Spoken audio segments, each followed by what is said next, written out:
அனைவருக்கும் வணக்கம். இன்னைக்கான வீடியோவில் நாம் எதை பற்றி தெரிஞ்சுக்க போகிறோம் அப்படின்னா 2025க்கு அப்புறமா செகண்ட் ஹேண்டில் நாம் எந்த மாதிரியான வாகனங்களை வாங்குறத தவிர்க்கணும் அப்படிங்கிற பற்றி தான் இன்றைக்கி வீடியோவில் தெரிஞ்சுக்க போகிறோம். இதில் பல்வேறு வகையான மாடல்களோட பிராண்டுகளோட பேர்களை நான் சொல்கிறேன்.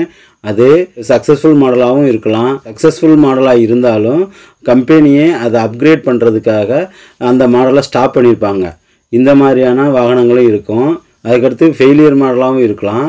இது எல்லாத்தையுமே தனித்தனியாக தெரிஞ்சுக்க போகிறோம். இனி வரும் காலங்களில் 2025க்கு அப்புறமா நான் குறிப்பிடக்கூடிய சில மாடல்களை வாங்கவே கூடாது. அதுக்கு ஒரு சில காரணங்கள் இருக்குது. அதுக்கு முதல் காரணம் என்னென்னா, வாகனத்தோட ஸ்திரத்தன்மை போயிடும். உதாரணத்துக்கு சொல்லணும்னா, வாகனத்தோட சேசிஸு பாடி அப்படின்னு எல்லாமே இரும்புனால பில்டு பண்ணியிருப்பாங்க. இது எல்லாமே 25 ஆண்டுக்கு மேலே அப்படின்னு வரும்போது காற்று, மழை, வெள்ளம் இந்த மாதிரி கால சூழ்நிலைகளை எதிர்த்து இருக்கும்போது ஒரு இரும்போட தன்மை அப்படிங்கிறது மாறுபடும். சேசிஸ் அப்படின்னு தனியாக பார்ட் இல்லாத கார்கள் ஃபுல்லாகவே தகரத்தால் தான் அதோட அண்டர் பார்ட்ஸ் ஃபுல்லாகவே பில்டாக இருக்கும். இப்போ பார்த்தீங்கன்னா இந்த தகரம் அப்படின்றது கொஞ்சம் கெட்டித்தன்மையுடைய இரும்பாக இருக்கும். அவ்வளோதான். சேசிஸ் அப்படிங்கிறது தனியாகவும் பாடி அமைப்பு தனியாகவும் உள்ள வாகனங்கள் SUV அல்லது MPV அப்படின்னு சொல்லுவாங்க. அதாவது பெரிய வாகனங்கள் மட்டும்தான் சேஸ் தனியாக பாடி தனியாக பில்டாக இருக்கும். அதே நேரத்தில் இலகுரக கார்கள் எல்லாமே சேஸ் அப்படிங்கிற ஒரு அமைப்பு இருக்காது. பாடியோடையே சேஸ் ஃபிட்டாக இருக்கும். இது முழுக்க முழுக்க தகரத்தால் கெட்டித்தன்மையான தகரத்தினால ஆயிருக்கும். என்னதான் நாம் பெயிண்ட் பண்ணி இருந்தாலும் அண்டர் பார்ட்ஸில் நிச்சயமாக இத்து போய் அதோட ஸ்திரத்தன்மை வீக்கானதுனால நாம் ஒரு சின்ன பள்ளத்தில் விட்டால் கூட அதோட டேமேஜ் அப்படிங்கிறது கொஞ்சம் அதிகமாகவே இருக்கும். இரும்பு அப்படின்னு வரும்போது அதுக்கும் ஆயுட்காலம் அப்படின்னு ஒன்று இருக்குது. அதனால தான் 25 ஆண்டுகள் கடந்த வாகனங்களை நாம் வாங்கக்கூடாது அப்படின்னு சொல்கிறேன். அதுக்கு காரணம் இந்த ஸ்திரத்தன்மை போயிடும் அப்படின்னு குறிப்பிடுறேன். அடுத்ததாக என்ஜின் செக்மெண்ட்டுக்கு வருவோம். என்ஜின் அப்படின்னாலே ஹீட் ப்ரொடியூஸ் ஆகிற இடம் அப்படிங்கிறது உங்களுக்கு தெரியும். 25 ஆண்டுகள் அந்த இன்ஜின் எவ்வளோ வெப்பத்தை தாங்கியிருக்கும், அந்த இன்ஜினை எத்தனை தடவை பிரித்து வேலை பார்த்துருப்பாங்க.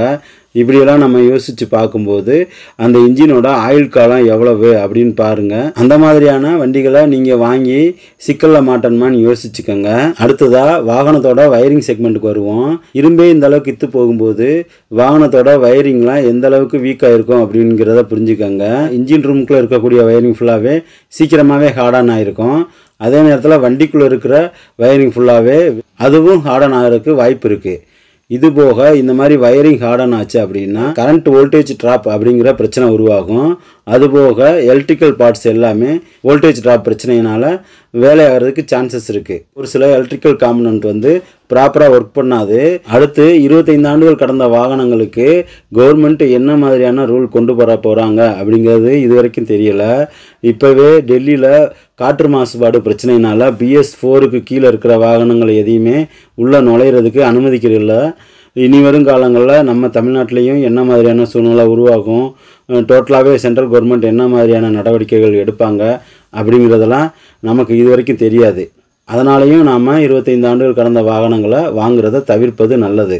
இந்த மாதிரியெல்லாம் பிரச்சனைக்குரிய வாகனங்களை நாம் வாங்கணுமா அப்படின்னு நீங்களே யோசிச்சுக்கோங்க.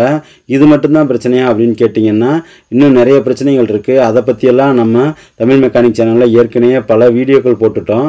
அதையும் நீங்கள் தேடி பார்த்து தெரிஞ்சுக்கிறது நல்லது. இப்போ 3 விஷயத்தை மையமாக வச்சு வாகனங்களோட பெயர்களை சொல்கிறேன். அது என்ன அப்படின்னா 25 ஆண்டுகள் கடந்த வாகனங்கள் அப்படின்ற அடிப்படையிலையும் சக்ஸஸ்ஃபுல் மாடல் தான், ஆனால் கம்பெனி அதை ஸ்டாப் பண்ணிவிட்டு ஒன்று அப்கிரேட் பண்ணியிருப்பாங்க அல்லது ஸ்டாப் பண்ணியிருப்பாங்க. அந்த மாதிரியான வாகனங்களோட பெயர்களையும், அதுக்கடுத்து ஃபெயிலியர் மாடல் அல்லது லோ சேல் மாடல் உள்ள வாகனங்கள் அப்படின்னு கம்பெனியே அதை டிஸ்கண்டினியூ பண்ணியிருப்பாங்க.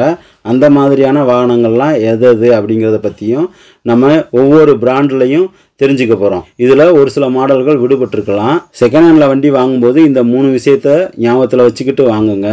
ஃபஸ்ட்டு 25 ஆண்டுகள் கடந்த வாகனங்களை வாங்கவே கூடாது. செகண்ட் பாயிண்ட்டு, சக்ஸஸ்ஃபுல் மாடலாகவே இருந்தாலும் அது 25 ஆண்டுகள் கடந்துருச்சு அப்படின்னா அந்த மாடலையும் வாங்கணும் அப்படின்னு நினைக்கக்கூடாது.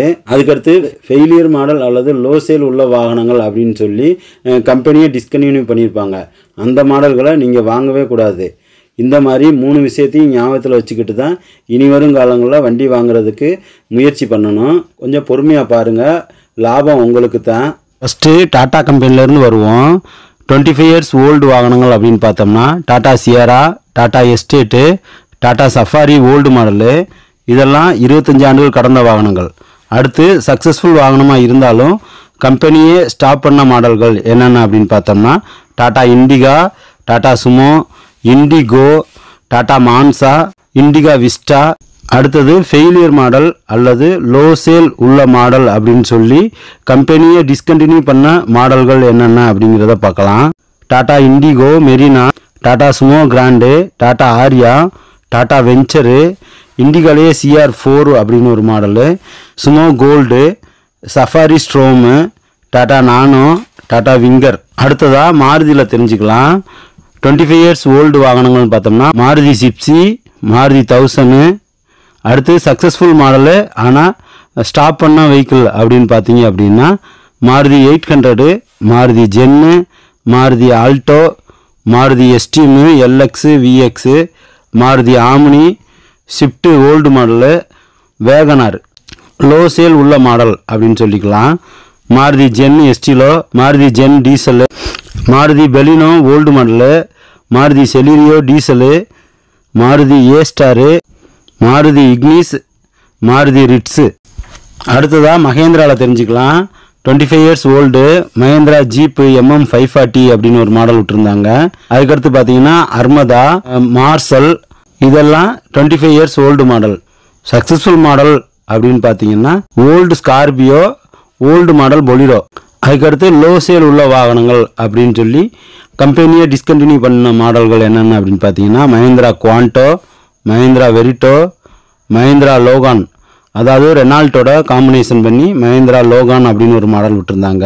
அதுக்கடுத்து Mahindra TUV, Mahindra Xylo, Mahindra XUV 500, Mahindra KUV 100, Mahindra மரோசா.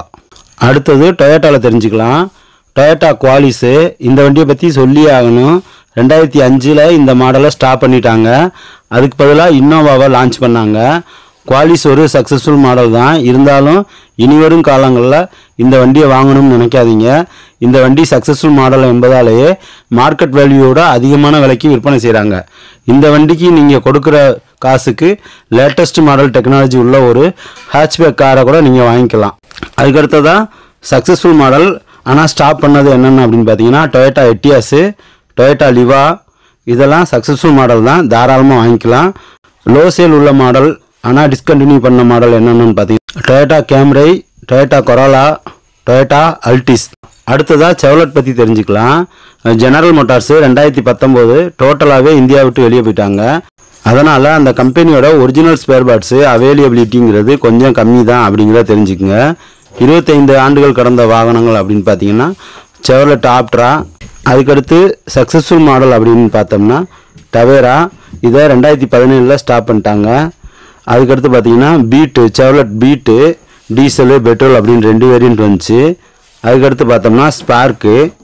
Low sale உள்ள மாடல் அல்லது ஃபெயிலியர் மாடல் அப்படின்னு பார்த்தோம்னா செவ்லட் என்ஜாய், அதுக்கடுத்து செவ்லட் செயில், செவ்லட் க்ரூஸ், மேக்னம், ஏவியோ, கேப்டிவா, இந்த மாடல்லாம் டிஸ்கண்டினியூ பண்ணிட்டாங்க. அடுத்ததாக ஃபோர்டு கம்பெனி பற்றி தெரிஞ்சுக்கலாம். ஃபோர்டு எஸ்கார்ட் அப்படின்றத 1995 அறிமுகப்படுத்தினாங்க. அதுக்கடுத்து பார்த்தீங்கன்னா ஃபோர்டு ஐகானு பெட்ரோல் டீசல் அப்படின்னு 2 வேரியன்ட் வந்துச்சு. இதெல்லாம் 25 ஆண்டுகள் கடந்த வாகனங்கள். சக்ஸஸ்ஃபுல் வாகனங்கள் அப்படின்னு பார்த்தோம்னா Ford Figo, Ford Fiesta, Ford echo sports. அதுக்கடுத்து ஃபோர்டு எக்கோ ஸ்போர்ட்ஸு ஒரு சக்ஸஸ்ஃபுல் மாடலாக இருந்தாலும் 2021 இந்தியா விட்டு ஃபோர்டு வெளியேறினதுனால அதோட சேல் ஸ்டாப் ஆயிடுச்சு அப்படிங்கிறதையும் தெரிஞ்சுக்குங்க. ஃபெயிலியர் அல்லது லோ சேல் உள்ள வாகனங்கள் அப்படின்னு சொல்லி டிஸ்கண்டினியூ பண்ண மாடல் என்ன அப்படின்னு பார்த்தோம்னா Ford aspire, Ford Endeavour, Ford fusion, free style. அடுத்து ஃபியட் கம்பெனி பற்றி தெரிஞ்சுக்கலாம். இவங்களுக்குன்னு தனியாக டீலர்ஷிப் சேல் இல்லாததால் மற்ற கம்பெனிகளோட டைஅப் வச்சு சேல் பண்ணாங்க. அதனாலேயே சக்ஸஸ்ஃபுல்லாக வர முடியல. இருந்தாலும் இவங்க கம்பெனியோட என்ஜினை தான் மாருதி மற்றும் டாட்டா ஒரு சில மாடல்களில் பயன்படுத்துகிறாங்க அப்படிங்கிறதையும் தெரிஞ்சுக்குங்க.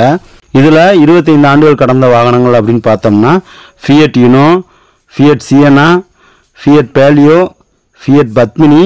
சக்ஸஸ்ஃபுல் மாடல் அப்படின்னு பார்த்தோம்னா ஃபியட் புண்டோ, ஃபியட் லினியா. அடுத்து ஃபெயிலியர் அல்லது லோ சேல் உள்ள மாடல்கள் அப்படின்னு சொல்லி டிஸ்கண்டினியூ பண்ண மாடல் பார்த்தோம்னா Fiat Avventura, Fiat Abarth, Urban Cross. அடுத்து ஸ்கோடாவில் 25 ஆண்டுகள் கடந்த வாகனம் அப்படின்னு பார்த்தோம்னா ஸ்கோடா ஆக்டோவியா ஓல்டு மாடலு ஆனால் இப்போ வரைக்கும் ஸ்கோடா ஆக்டிவியா வருது. அடுத்து சக்ஸஸ்ஃபுல் மாடல் அப்படின்னு பார்த்தோம்னா Skoda Rapid, Skoda Fabia, Skoda Superb. அதுக்கடுத்து ஃபெயிலியர் மாடல் அப்படின்னு பார்த்தோம்னா Skoda Yeti, Skoda Kushaq, Skoda Slavia, Skoda Laura. அடுத்து ஹோண்டாவில் என்னென்ன மாடல் இருக்குது அப்படின்னு தெரிஞ்சுக்கலாம். ஹோண்டா சிட்டி ஓல்டு மாடல் வந்து 25 ஆண்டுகள் ஆயிடுச்சு. அதே இது ஹோண்டா சிட்டி இப்போ வரைக்கும் ரிலீஸ் பண்ணிக்கிட்டு தான் இருக்காங்க.